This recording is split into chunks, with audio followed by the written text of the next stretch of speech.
There were 3 of them: father, mother, and daughter.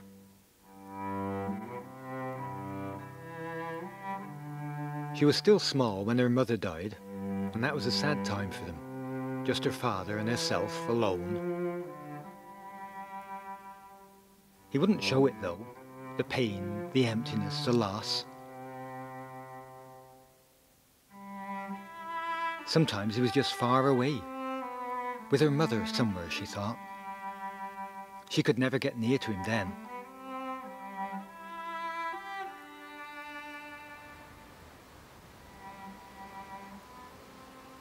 They took care of one another and spent time together. And they were always honest with each other. Until she met someone at work, that was. He came from Kenya on a study project. He was very kind and she was very happy. Her father wasn't happy about it though, and that hurt her. She wanted him to enjoy her happiness. But he was so angry she didn't dare speak about it again.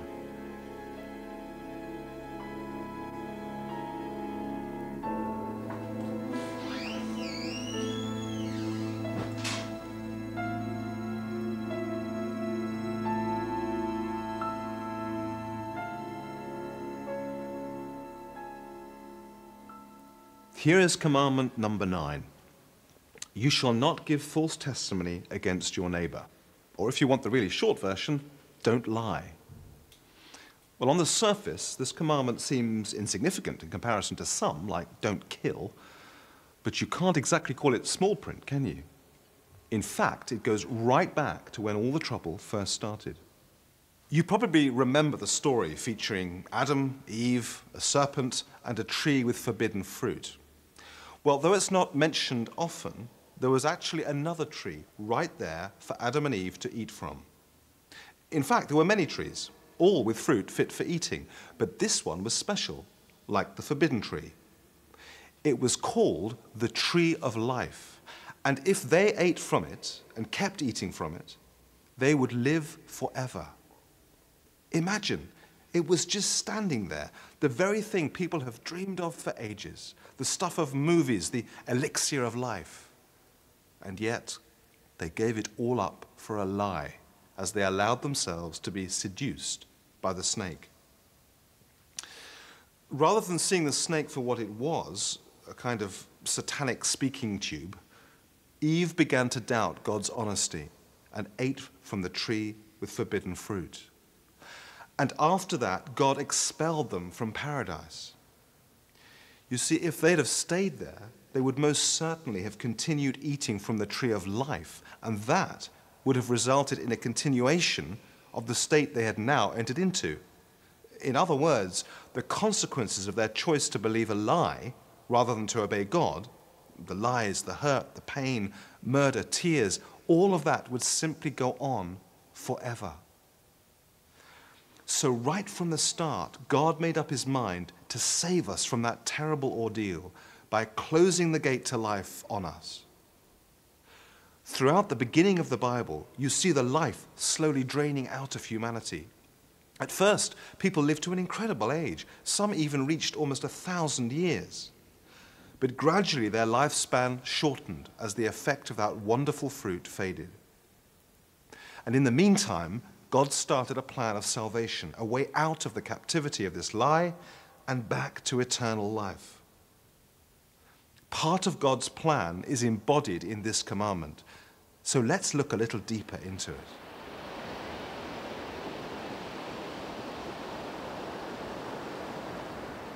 The journalist from the word go is primed from the moment he begins as a junior reporter.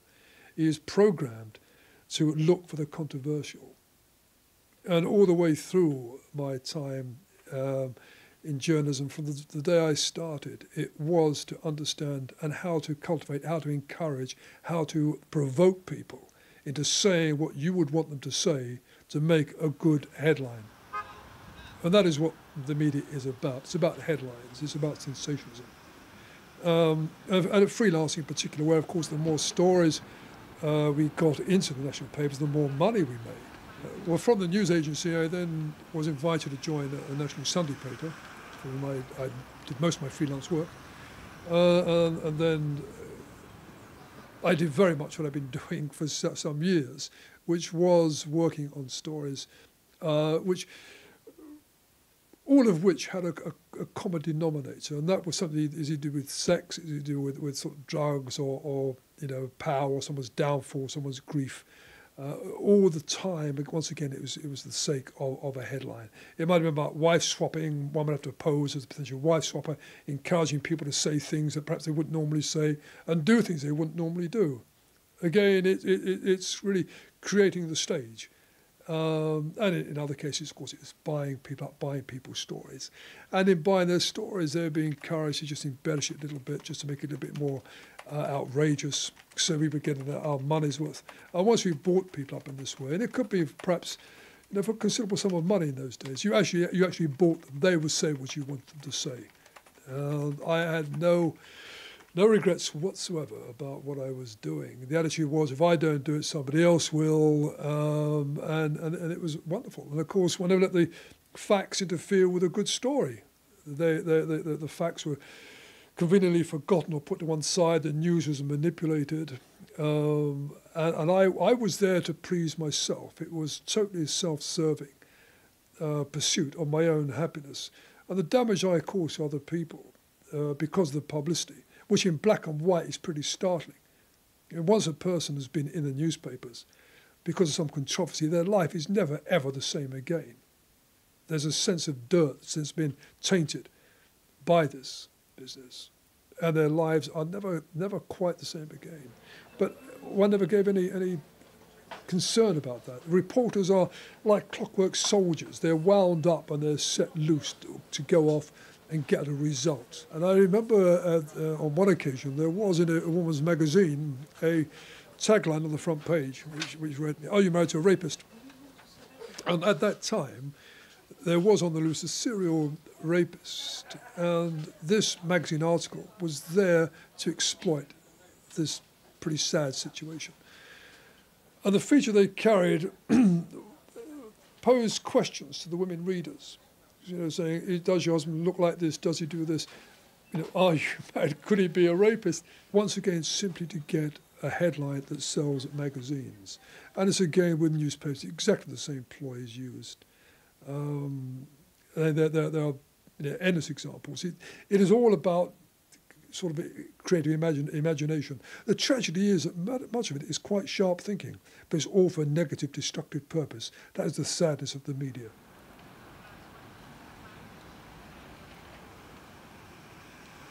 The original text says, "You shall not act as a lying witness against your neighbor." The New Testament's reflection of this commandment is, "Put off falsehood and speak truthfully to your neighbor." We're told to avoid gossip and slander and to speak what is helpful for building others up, that it may benefit those who listen. Well, that's much broader than simply don't lie, isn't it? It means that we have to actively say good and honest things about people.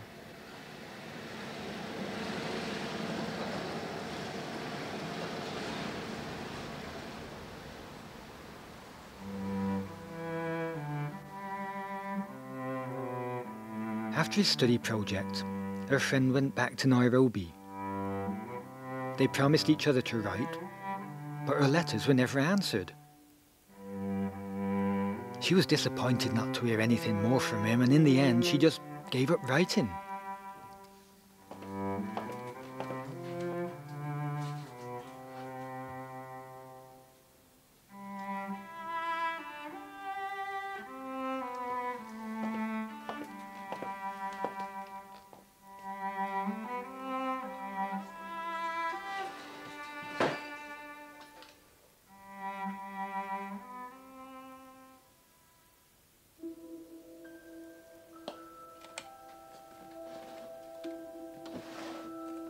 They were all there. She didn't think her father could ever do that to her, hiding those letters. She knew something was wrong, though. They'd always been very open with each other, but that had died somehow. Maybe he was afraid to lose her and be completely alone.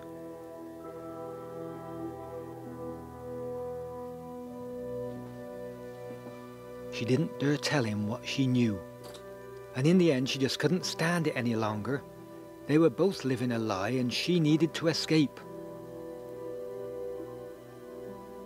She told her father nothing. 2 weeks later, she flew to Nairobi.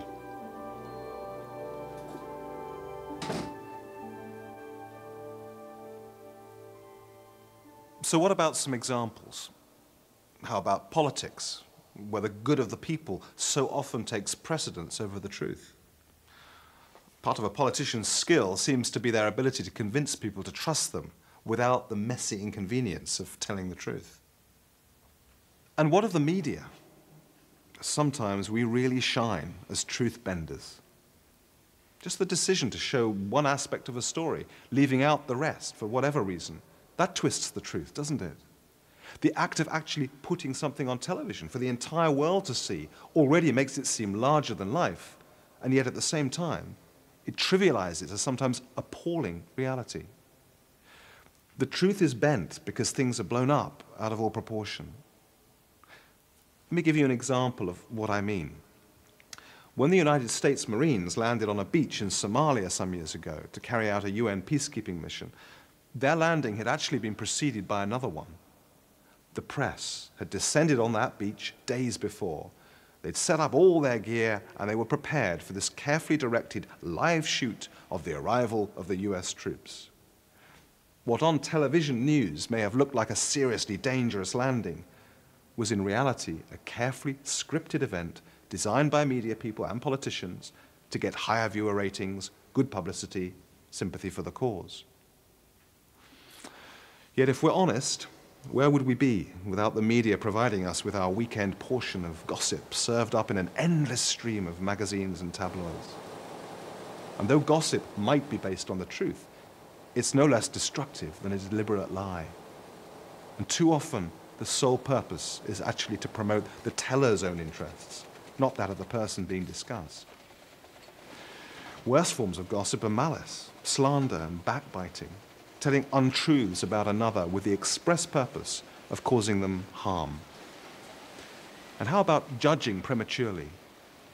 After hearing a slanderous report, aren't we all too ready to gobble it down whole and then be jury, judge, executioner in one swift move? Right. Now, all this isn't so hard to grasp, is it?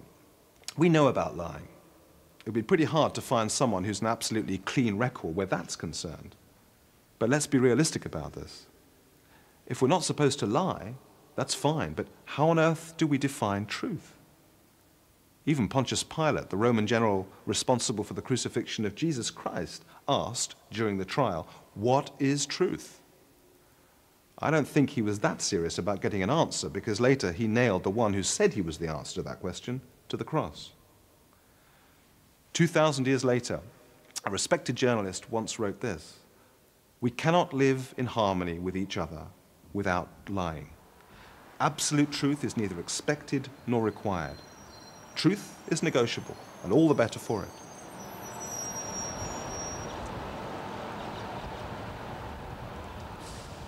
Well, it was the lifestyle was extremely rewarding. With the company car, telephones paid for, newspapers paid for, my expenses paid for our mortgage. We had a large house, a 5-bedroom house in Cheshire, Bramwell, Cheshire, which is very much a sort of millionaire belt in England. You know, the local brass band had a string section. You know, there were Porsches in the driveway and the BMWs, and kiddies had their own horses, and the villa in Spain. So it's very much that kind of a lifestyle. It was all about image, and it was projecting that image in the most impressive way one possibly could. My life was going very well on the surface. Everything seemed to be very much in place by this world standards. But at the age of, I think I was about 42, 43, I began to realize that there was something that wasn't quite right in my life. And I find now, as I look back, I find it's very difficult to rationalize that feeling. except it just felt that things weren't right. It was simply, in a sense, in pieces. I was just running faster and faster just to stand still. And I began to become concerned about the consequences of what I was doing. And in journalism, that is fatal. Once you start to think about the damage you might be doing, you start to pull back, you start to lose your edge. You're not so brutal, you're not so ruthless in projecting a story or what it might take to get one. And once a journalist reaches that stage, he's rather like perhaps a soldier who starts to think twice before pulling the trigger. And I suppose, as an analogy, that was happening to me. Okay, after I became a Christian, then the real sort of tests began, because there's a much greater conflict within my job.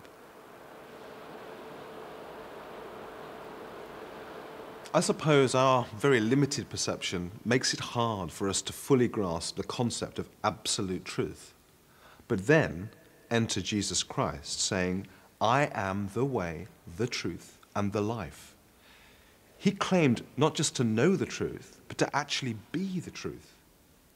Jesus claims to be the embodiment of the truth. And in that sense, he is God's plan that will save us from the lie that brought us into the mess we find ourselves in today. The Bible literally says, the truth shall set you free. Does that mean the factual truth only? I don't think it does. It points to God being the absolute truth, and to a person, the Son of God, who came to be the truth among us. If we follow him in the deepest sense of the word, he will lead us to freedom. He said he would bring us eternal life again.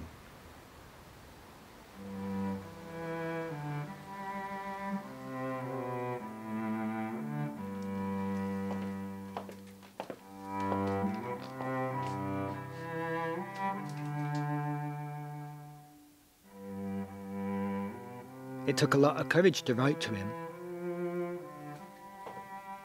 She felt bad. She was lying to her father now just as much as he had been lying to her. But she finally told him that she'd found those letters. He wrote back. He was happy she'd written to him and said that he could understand now why she left.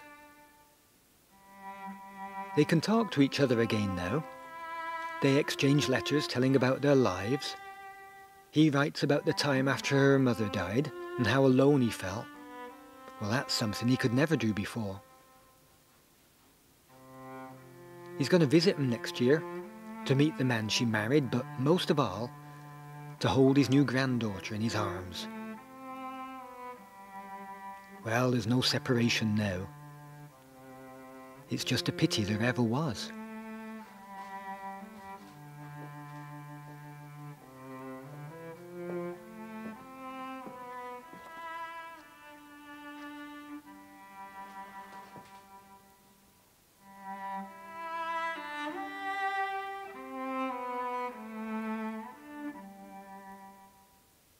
There's another kind of truth that's not so much something that's hard to believe, but rather something that is hard to bear. Sometimes the truth is so painful that we'd rather just bury it completely and try never to think about it again.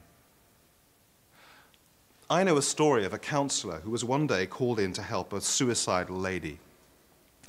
This lady had gone through a tragic series of very bad experiences. With every disappointment, she'd closed up more and more inside and slowly turned into a very lonely person. In the end, the counselor found out that all that loneliness and rejection in her life were actually tied to one very painful memory. The lady remembered that she'd had a little dog as a child, and when the counselor asked what had become of this dog, she completely broke down. She explained how one day her mum and dad had told her that she couldn't keep this dog any longer. And in spite of her pleas, they had taken the little puppy and flushed it down the toilet. The pain of that memory had been so severe that she simply couldn't live with it. So she tried to erase it from her memory. And she actually managed to completely forget all about it. But even though the memory faded, the hurt just wouldn't go away. And since then, if anyone started to get close to her, she just couldn't trust them, and she turned against them for fear of being hurt again. Until she at last faced the truth of this very painful memory, she was actually completely captive to her own fear. But it wasn't just facing the truth that changed her life. She bundled up all the hurt and the anger and the bitterness she felt and took it to God. I guess it's safe to say that facing the truth had set her free to live again.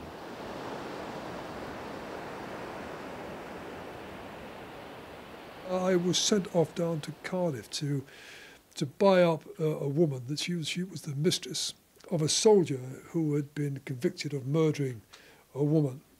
And at the time, it's quite a notorious murder in England. And the son had got to the mistress first and offered, I think it was £10,000. My brief was to go there and offer any sum at all, 15,000, 20,000. We weren't going to pay it, but just con her, get her signature on a contract and simply con her. And I couldn't do it. And I phoned up the editor, the news editor, when I had been to see this woman, and I reported back and I said, look, this is the situation, the son have been here, they've offered £10,000. And he said, okay, we'll offer 15,000. Go. I said, no, I just can't do this. I just couldn't do it. As it happened, I didn't have to. But I knew from that point that I couldn't continue in my job. I really felt I had no choice. If I was to follow Jesus Christ, I couldn't do it on my terms. I couldn't say, okay, Jesus, I'll stay on this job, I'll come to church on Sundays, I'll worship you, but then I'll go back into the squid on a Tuesday, for the rest of the week. And I hope you forgive me. It just doesn't work that way, There's no halfway house. We're either with Jesus or we're against him. I believe that having resigned, I could go back to freelancing. I thought that I could actually sort of work on features that I could be happy with as a Christian. But actually, I found it wasn't possible. I found that I was still dealing with people who were quite deceitful. I could smell it. I could sense it. Knew then that I was, if I continued, even as a freelance, I would end up pretty quickly back in my old ways. So I had to stop that. There's literally no income coming in, apart from what I was earning from this local Christian publication. I have asked myself, would I do it again? Would I go through this? Would I resign again? And the truth was, yes, I would, because knowing Christ is so powerful. There is an enormous wealth, endless riches in knowing Christ that this world cannot compensate for, cannot even begin to understand. So what I've gained has been incredible in every sense. And what I have lost, as Paul said, is as nothing compared to what one gains in knowing Christ.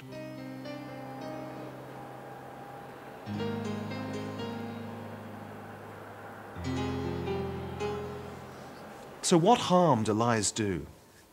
The problem is that we are often so busy twisting the truth, hiding from it, either to gain advantage or control over others, or to justify ourselves, that lying can become second nature and ultimately a lifestyle.